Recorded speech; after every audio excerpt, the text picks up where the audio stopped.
അതിഥികളെ, എൻ്റെ പ്രിയ സഹോദരങ്ങളെ, സഹോദരിമാരെ, എല്ലാവർക്കും എൻ്റെ ഹൃദയം നിറഞ്ഞ നമസ്കാരം. ഇന്ന് ഞാൻ സംസാരിക്കാൻ പോകുന്ന വിഷയം ലഹരി എന്നതാണ്.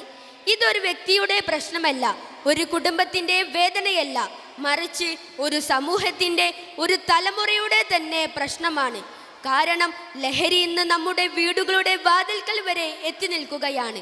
ലഹരി പെട്ടെന്ന് ആക്രമിക്കുന്ന ഒരു ശത്രുവല്ല, അത് നിശബ്ദമായി പതുക്കെ സൗഹൃദത്തിൻ്റെ മുഖം ധരിച്ചാണ് വരുന്നത്.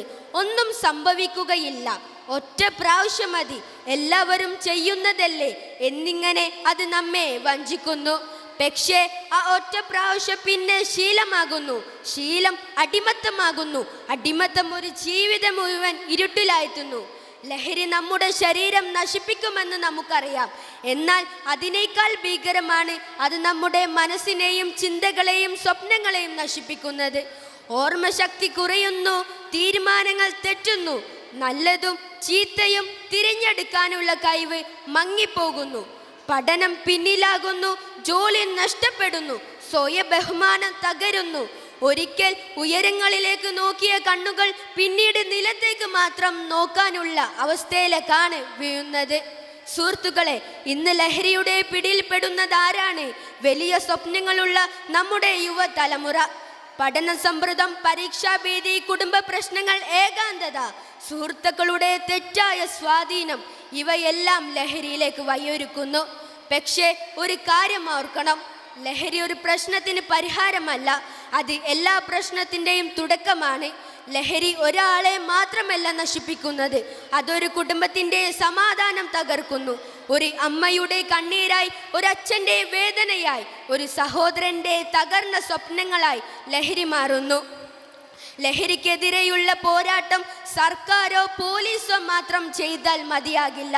നിയമങ്ങൾ ആവശ്യമാണ്, ശിക്ഷകൾ ആവശ്യമാണ്, എന്നാൽ അതിനേക്കാൾ ശക്തമാണ് സ്നേഹവും കരുതലും ബോധവൽക്കരണവും. ഒരു സുഹൃത്ത് വഴി തെറ്റുന്നത് കണ്ടാൽ അവനെ ഒറ്റപ്പെടുത്തരുത്, അവനെ കുറ്റപ്പെടുത്തരുത്, കൈപിടിച്ച് തിരികെ കയറ്റാൻ ശ്രമിക്കണം.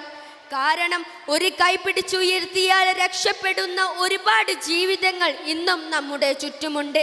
സുഹൃത്തുക്കളെ, ലഹരിക്ക് പകരം നമ്മൾ തിരഞ്ഞെടുക്കേണ്ടത് ജീവിതമാണ്.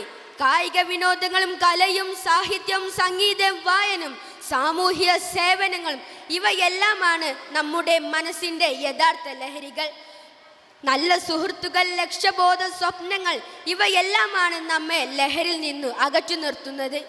ഇന്ന് ഞാൻ എൻ്റെ വാക്കുകൾ അവസാനിപ്പിക്കുന്നത് ഒരു മുന്നറിയിപ്പോടെയും ഒരു പ്രതിജ്ഞയോടെയുമാണ്.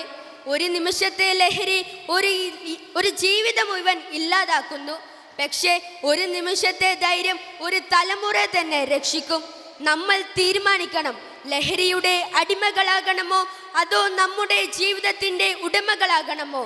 നമുക്ക് ഒന്നിച്ച് ഉറക്കെ പറയാം, ലഹരി വേണ്ട ജീവൻ വേണം, ലഹരി വേണ്ട സ്വപ്നങ്ങൾ വേണം, ലഹരി വേണ്ട ഭാവി വേണം. ഇന്നു മുതൽ നമുക്കൊരു പ്രതിജ്ഞ എടുക്കാം. ഞാൻ ലഹരിയോട് ഇല്ല പറയും, എൻ്റെ ജീവിതത്തിൽ ലഹരിക്ക് സ്ഥാനം നൽകില്ല, എൻ്റെ സുഹൃത്തുക്കളെ ഈ ഇരുട്ടിൽ നിന്ന് ഞാൻ രക്ഷിക്കും. ആരോഗ്യകരമായ, സന്തോഷകരമായ ഒരു സമൂഹം നിർമ്മിക്കാൻ ഞാൻ പങ്കാളിയാകും. ലഹരിയോട് ഇല്ല, ജീവിതത്തോട് അതെ. ഇതാണ് എൻ്റെ വാക്കുകൾ. നന്ദി, നമസ്കാരം.